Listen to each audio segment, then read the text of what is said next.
En esta novena clase teórica vamos a examinar el resurgimiento de la tradición analítica a partir de los años 70 del siglo XX, tradición que había quedado muy desdibujada,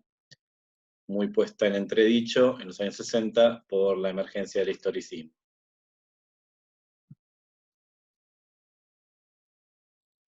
Vamos a retomar esta idea de que la vuelta al estilo analítico tiene que ver con recuperar los topoi clásicos, los problemas más clásicos de la epistemología, pero ahora con una fuerte renovación del utillaje teórico y metodológico. Por eso estoy hablando aquí de nuevas técnicas resolutivas.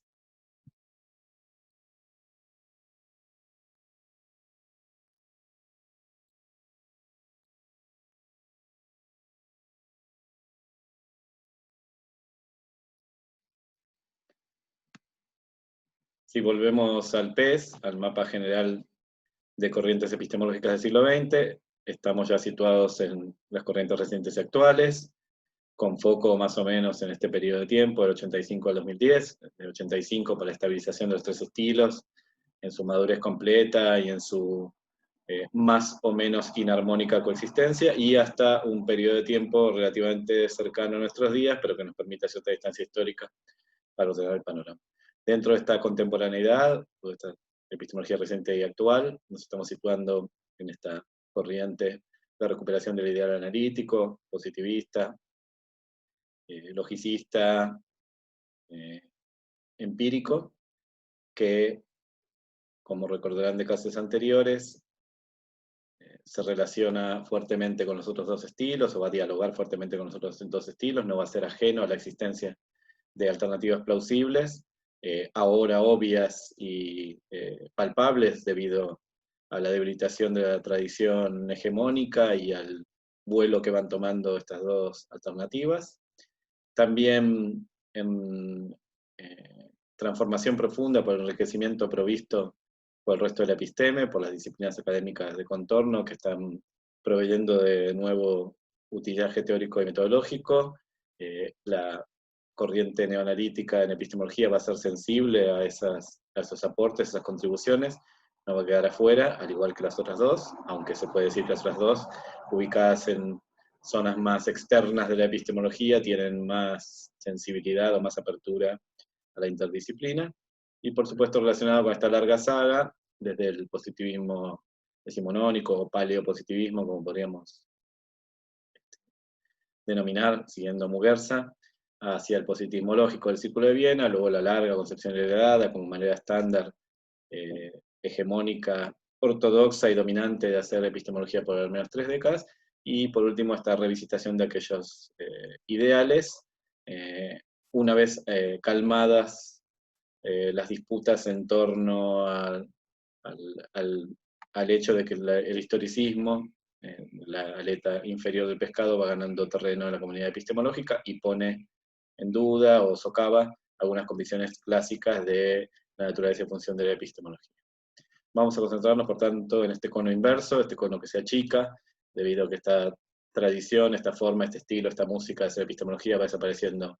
gradualmente, es la menos favorecida en la actualidad, y recordando también esta ruptura fuerte, este impas pericuniano, que llevó a algunos autores de la propia concepción heredada, o jóvenes concepcionistas heredados que luego migrarían hacia nueva filosofía de la ciencia o hacia el sistematicismo, a hablar de una auténtica defunción de esta forma de hacer. En la segunda mitad de la década de 60 se desdibuja mucho esta forma estándar de hacer epistemología, se pone en duda y en entredicho, y algunos autores incluso llegan a afirmar que se desdibuja al punto de ser abandonada, constituir un programa de investigación en franco abandono y retroceso. Como dijimos en clases anteriores, no sucede tal defunción completa, simplemente esta forma de hacer epistemología clásica se ve fuertemente atropelada, junta fuerzas y reaparece ya hacia fines de los años 70,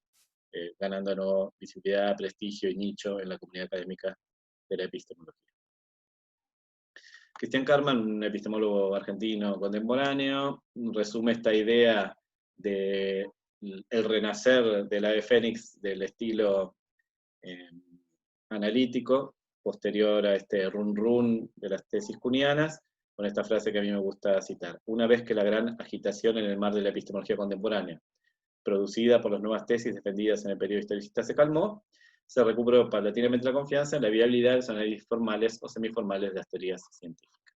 Es interesante porque si esta frase está dirigida fuertemente a la recuperación de los ideales analíticos,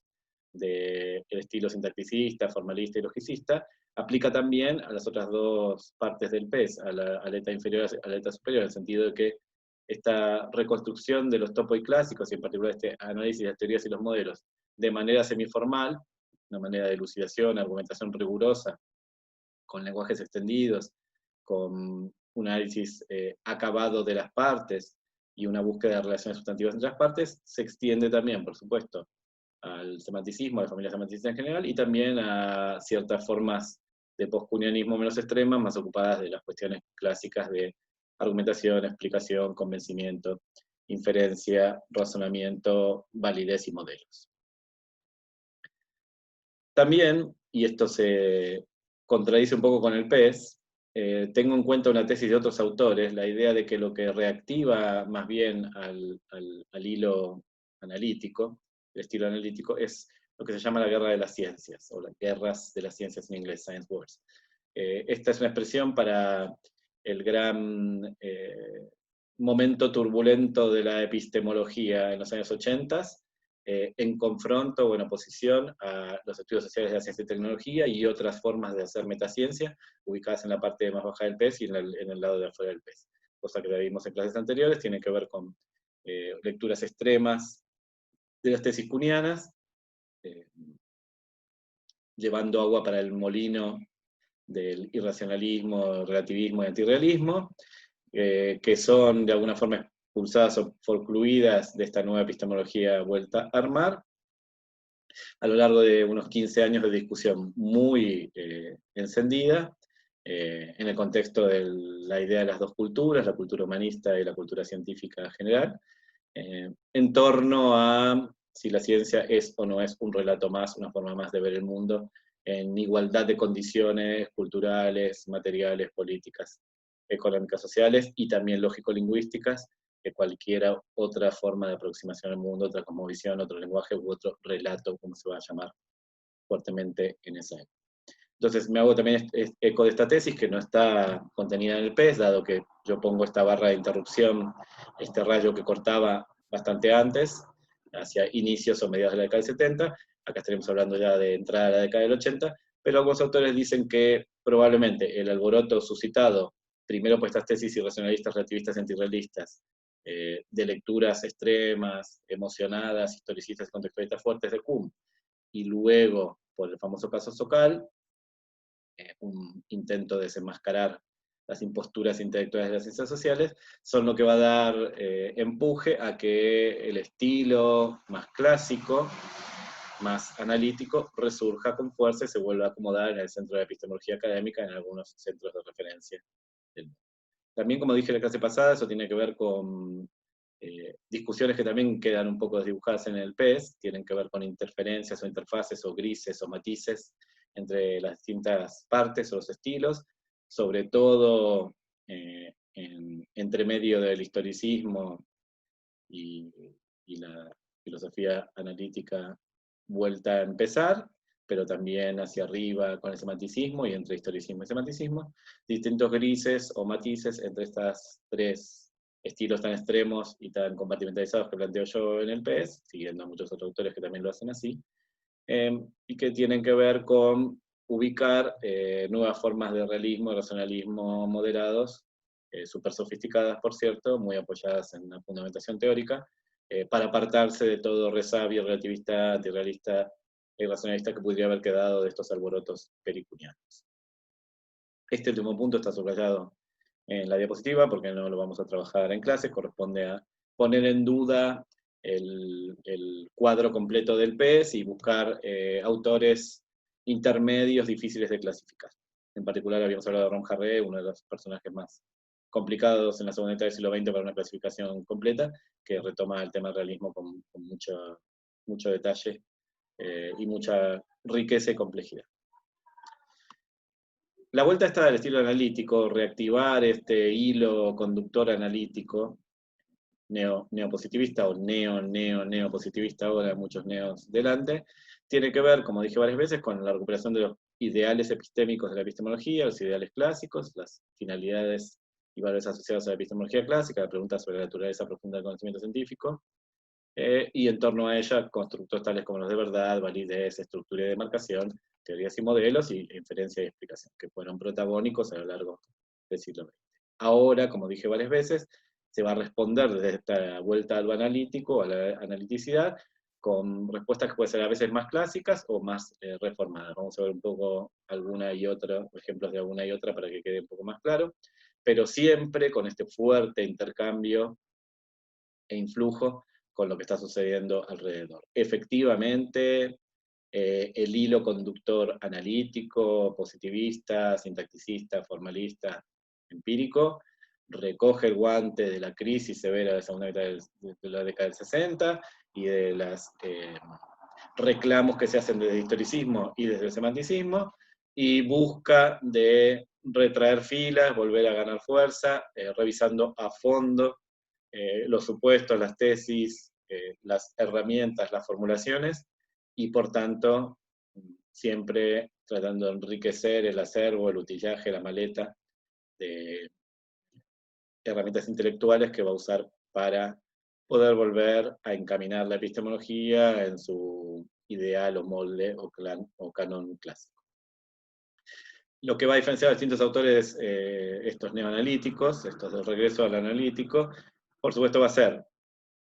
la mayor o menor influencia de esas disciplinas que están alrededor de la epistemología, y las hemos mencionado varias veces, disciplinas del campo de las ciencias sociales y naturales o intermedias, que tienen que ver con la cognición, el conocimiento, la información, el sentido, el significado, los modelos, los argumentos, el convencimiento, la lógica, la inferencia y un largo etcétera. Y también más o menos intercambiando con los otros dos estilos, con más o menos interfaz de contacto, con más o menos diálogo constructivo, con semanticismo y con historicismo. De todo esto que aparece acá, probablemente lo que más se trabaja en los ejemplos que voy a dar es la sofisticación del utillaje y el diálogo con el semanticismo y con una nueva filosofía de la ciencia de crítica interna, internalista, no historicista,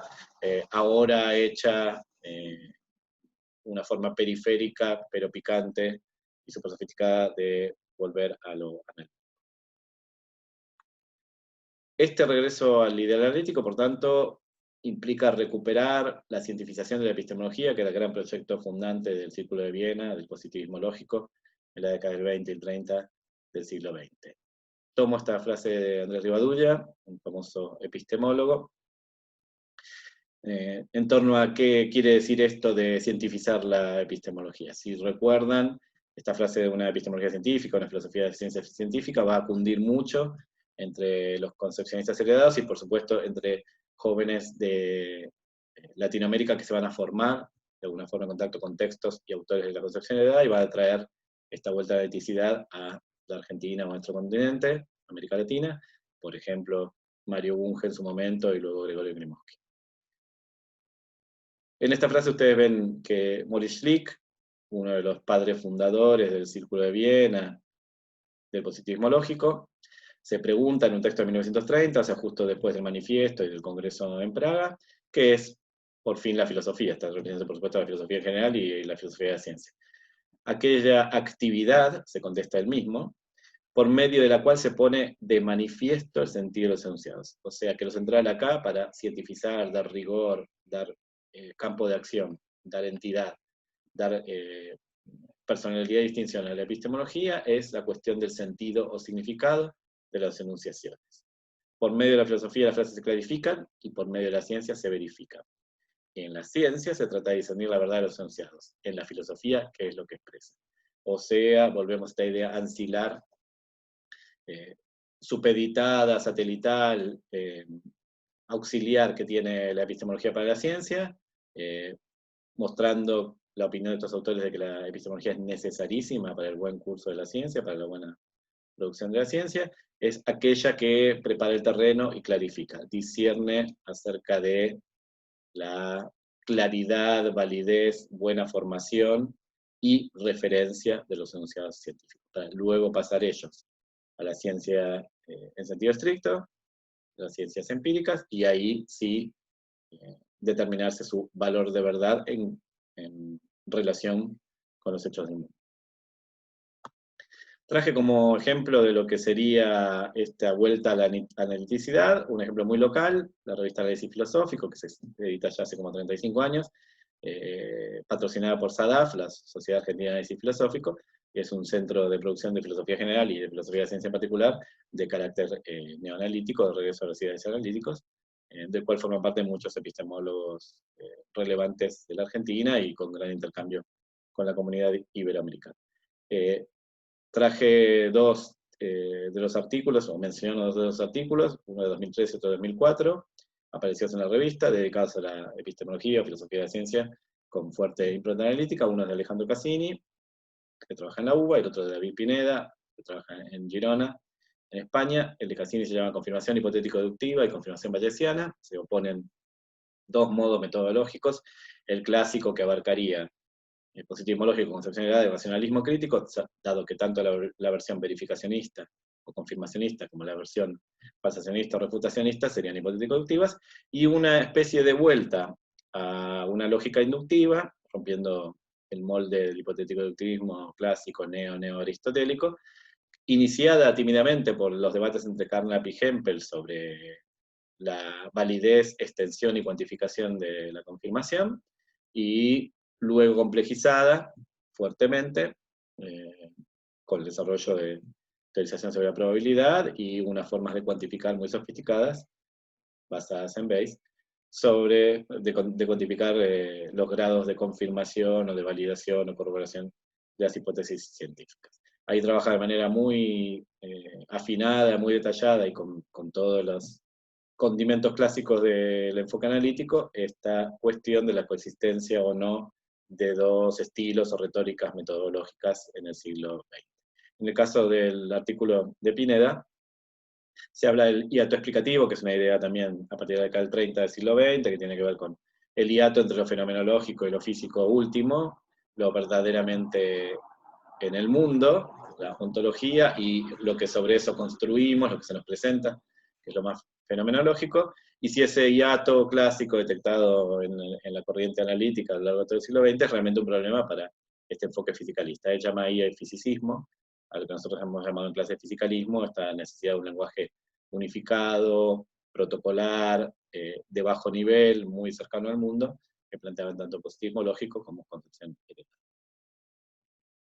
Vamos a detenernos ahora entonces en un ejemplo de los dos que voy a trabajar, un personaje destacado de esta vuelta a la analiticidad, don Gregorio Klimovsky,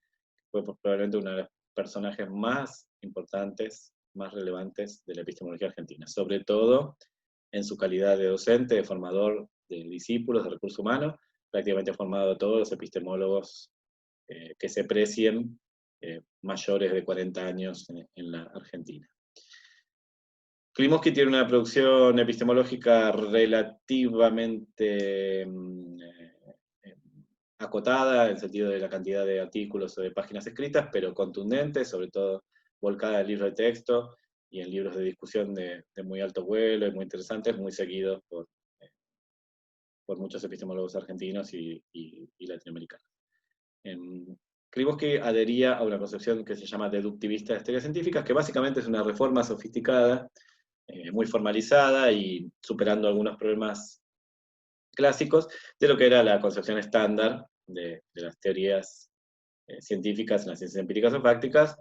dominante en la década del 50 y 60. Esta concepción de Klimovsky, heredera de esas fabricaciones, de esos postulados empiropositivistas, logicistas, formalistas, sintacticistas,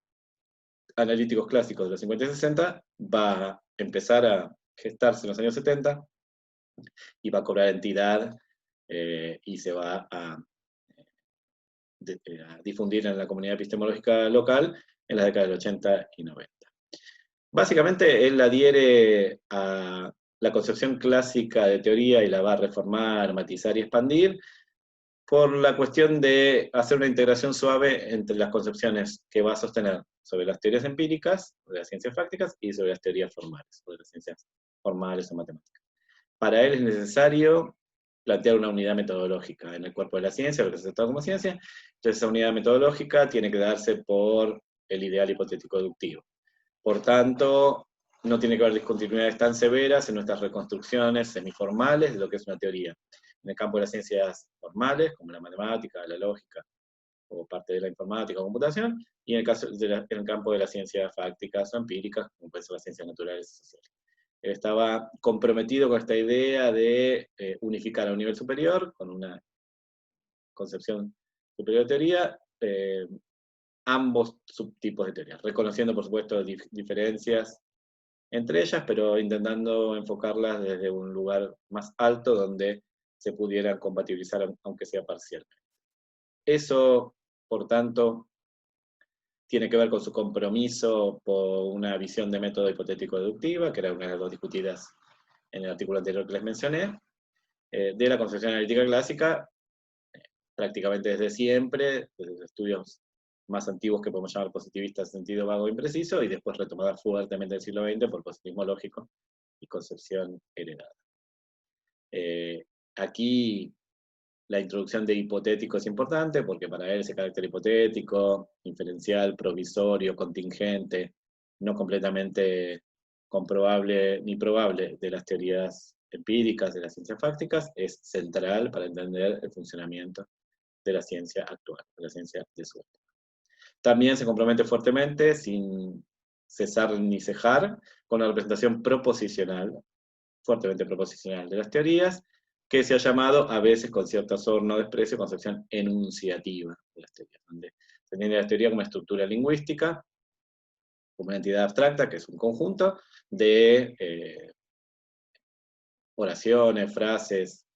proposiciones, enunciados, bien trabajados entre sí, en lo que por supuesto se reconoce que algunos tienen cierta prioridad lógica sobre otros, se los llama axiomas, se los selecciona, y a partir de ellos se generan otros, que pueden ser infinitos, por cierto, porque las posibilidades de derivación deductiva son infinitas, que constituyen la teoría en sentido estricto.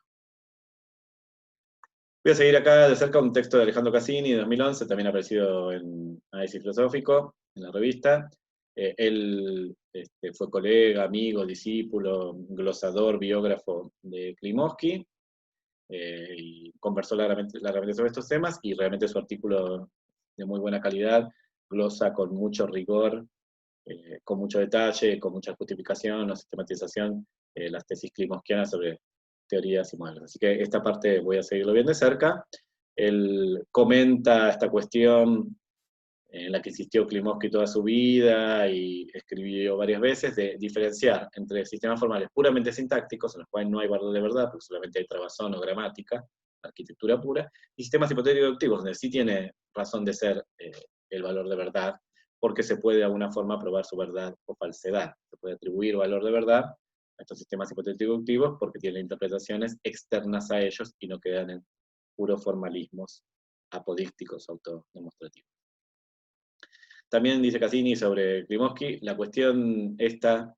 bastante sofisticada, post-analítica, post-estándar, que aparece en Klimovsky, de que la falsedad, la refutación, la falsificación, Klimovsky adhería bastante a las ideas popperianas, puede buscarse en la teoría misma, en el sentido de, en sus enunciados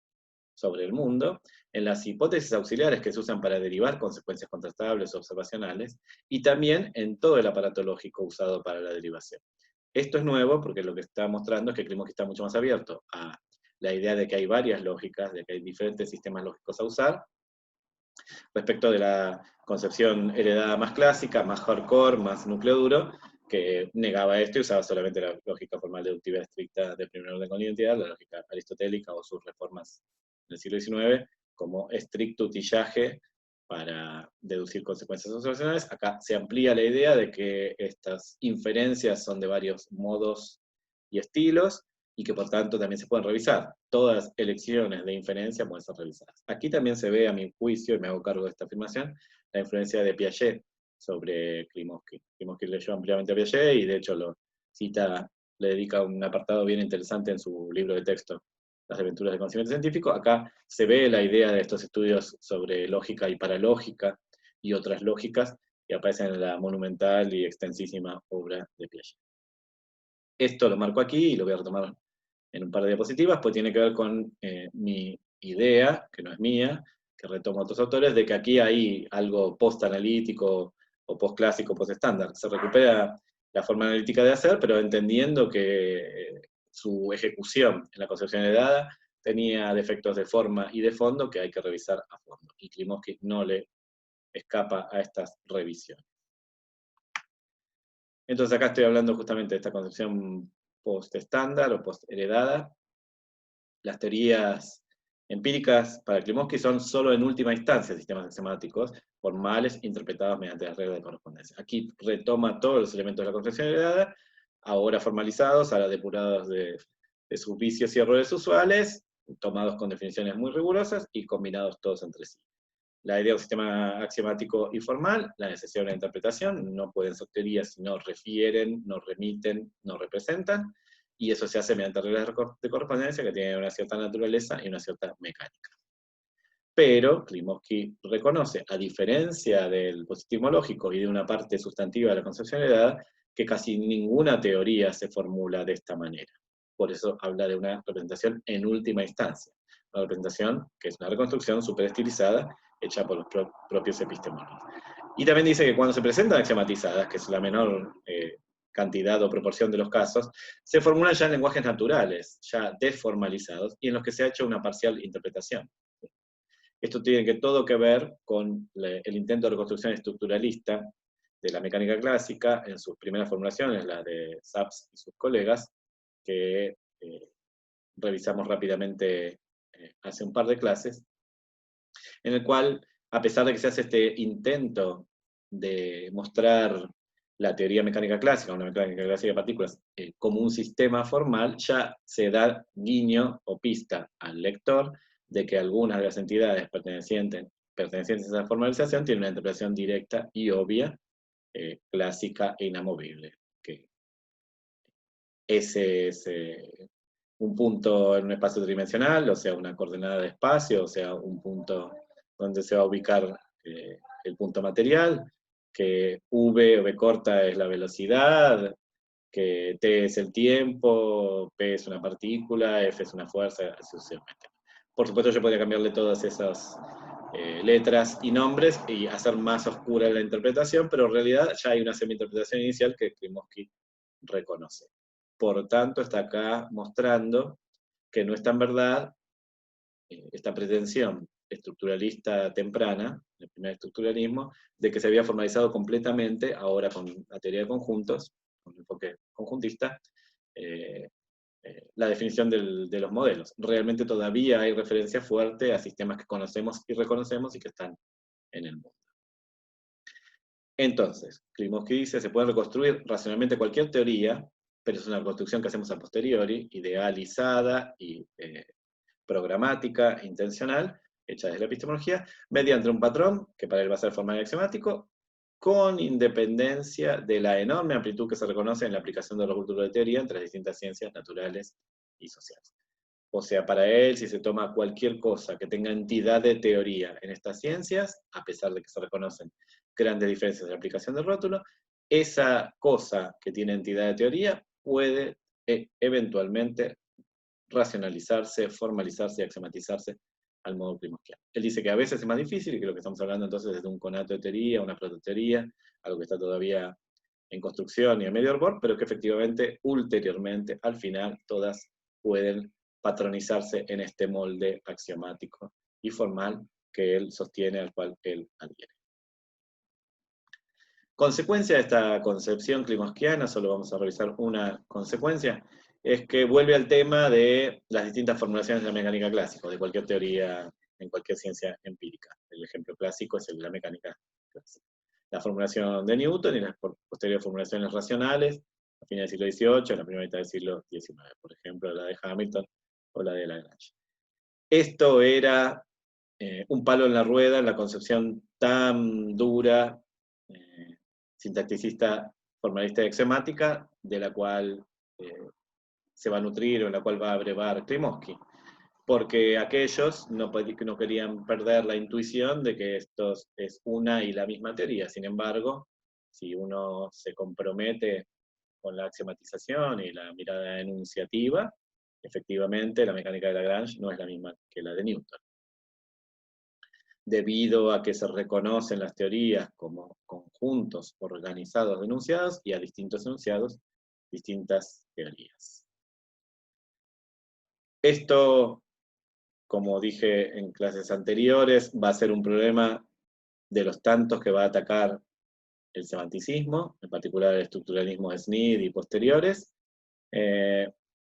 independizándose del ropaje lingüístico, corriéndose de los conjuntos de axiomas prefabricados o predeterminados, pero creemos que también va a acercarse a atacar este problema con un enfoque y un utillaje distinto al del estructuralismo. Va a agrupar las formulaciones de la teoría en familias de teorías. ¿Sí? Ahí dice familias de modelos, está incorrecto. En familias de teorías, pero siempre estudiando cada teoría de esa familia por separado y, como dice Cassini, como unidad básica para el análisis epistemológico. De manera que todavía no se avisoran, en la obra de Klimovsky, entidades suprateóricas. No hay interés de él por estudiar la familia en su conjunto o enriquecida a su vez con consideraciones metodológicas valóricas o de otro tipo, más del estilo de otros autores post-concepción heredada, más influidos por el historicismo y el contextualismo. Por último, una diapo dentro de este primer ejemplo, dedicada a los modelos. La concepción klimovskiana de los modelos científicos dentro de esta y concepción enunciativa, proposicional y deductivista, axiomática fuerte, formalista fuerte, de la teoría que Klimovsky hereda de la concepción heredada y reforma, matiza, expande en su obra. Klimovsky tiene un texto muy interesante donde recoge 7 sentidos diferentes de la idea de modelo en ciencias fácticas, en ciencias empíricas. Ahí están enunciados rápidamente, no los voy a desarrollar del todo. El uso lógico clásico, que para él es la matemática, la lógica, la teoría de conjuntos, es el uso tarskiano de la idea de modelos y después incorporar la teoría de modelos, que para él es el último uso, el uso fundacional al cual hay que llegar, el que va a distinguir que todo el sistema esté bien trabado y funcione, y va a permitir la metodología científica y la falsación. Después, otros 6 usos alejados de ese uso riguroso que tiene en la teoría de modelos la idea de modelo. Un uso más estructural acerca de homomorfismos e isomorfismos estructurales, un uso más analógico de otras bases de contenido entre teorías, un uso más didáctico que tiene que ver con la posibilidad de enseñar a aprender o en general comunicar, una identificación casi estrecha con la teoría, en general él reserva la palabra modelo para prototeorías, teorías que están todavía no del todo formalizadas y esquematizadas, un uso que le atribuye mucho a la física de la segunda mitad del siglo XX, de simplificación, estilización, abstracción, aproximación de los sistemas reales para poder capturarlos y estudiarlos, y un uso más cercano a Kuhn, de ejemplar paradigmático, de algo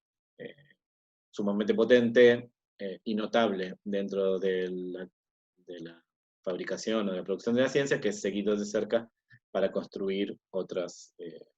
aproximaciones similares. Ahí vemos cruces, efectivamente, con el semanticismo, por lo menos con el estructuralismo, la metateoría estructuralista, conocida por Klimovsky, y con algo de historicismo, una filosofía de la ciencia de los dos estilos, y obra de Kuhn y posteriores. En ese texto, a pesar de que reconoce y describe estas 7 variedades de modelo, por supuesto aclarando que no son todas las posibles, que probablemente hay más diversidad, él dice claramente, estipula que no es posible la completa reducción de un sentido al otro. Estos 7 sentidos terminan siendo irreducibles, intraducibles completamente. En esto se opone fuertemente, tanto a Saps, estructuralista, que intentó la reducción y tiene herramientas para hacerlo y argumentos para hacerlo, como a Mosterin, que también hace lo mismo en un par de textos famosos. Interesante esta frase, y la pongo y la remarco porque estamos hablando de que se opone tanto a algo que venía del estructuralismo contemporáneo o inmediatamente anterior a él, como algo que venía de su propio palo o de su propio nicho académico, algo del regreso al analítico, de esta concepción post-positivista. Mosteni es un filósofo, era un epistemólogo español, también ubicado en este regreso a la analiticidad, que trabajó extensivamente la cuestión de modelo.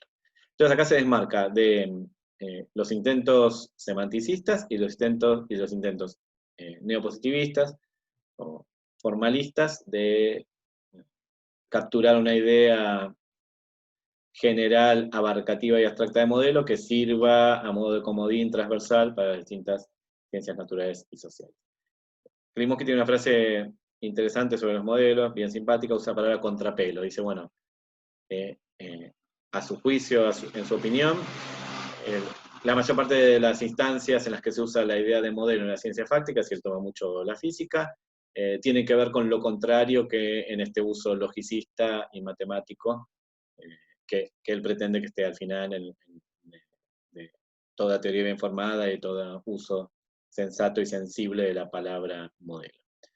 Entonces, él opone este proceso bottom-up, de abajo para arriba, de la física, de formalización del mundo para construir modelos, a este proceso top-down de interpretación matemática, en la que la teoría queda interpretada por el modelo. La teoría que es abstracta se aterriza, toma entidad, o toma contenido o interpretación cuando aparece especificada en algún sistema que la satisface. Para él, estos dos movimientos, de arriba abajo y de abajo arriba, son incompatibles, irreducibles, no pueden ser traducidos de uno al otro, y en eso difiere fuertemente de los autores que intentan esa compatibilización. Con esta concepción de modelo, él mantiene la tesis de que los modelos son externos a las teorías. En su concepción enunciativa, formalista y deductiva de las teorías, no hay lugar para los modelos. Los modelos vienen a posteriori, como interpretaciones satisfacientes de la teoría, como cosas que cumplen, se comportan como los axiomas propios de la teoría, como mandan los axiomas propios de la teoría. Aquí de nuevo sucede lo mismo, que es interesante, igual que en la diapositiva anterior. Se está distanciando al mismo tiempo de estructuralismo metateórico y de revisiones propias de la concepción de edad, igual que en la diapositiva anterior. Acá está poniendo claramente a Steckmüller, alemán famoso de estructuralismo metateórico de los años 80, a quien por cierto creemos que había leído con mucho interés y detalle, incluso había dado conferencias y clases sobre el tema, trayendo, fue de los primeros en traer a la Argentina estas ideas y difundirlas aquí, y también se está apartando de algunos Illuminati, algunos de los grandes fantasmones, algunos de los notables personajes de la concepción de edad, entre ellos Nagel, que revisaban esta idea de que los modelos son externos a teorías. Nagel, muy influido por lo que estaba pasando en la nueva filosofía de ciencia internalista y algún conato de estructuralismo, de semanticismo que ya aparecía en la década de 50 y 60, empieza a pensar que hay algunos ejemplos paradigmáticos, algunas aplicaciones notables de la teoría que forman parte de la teoría, que son modelos.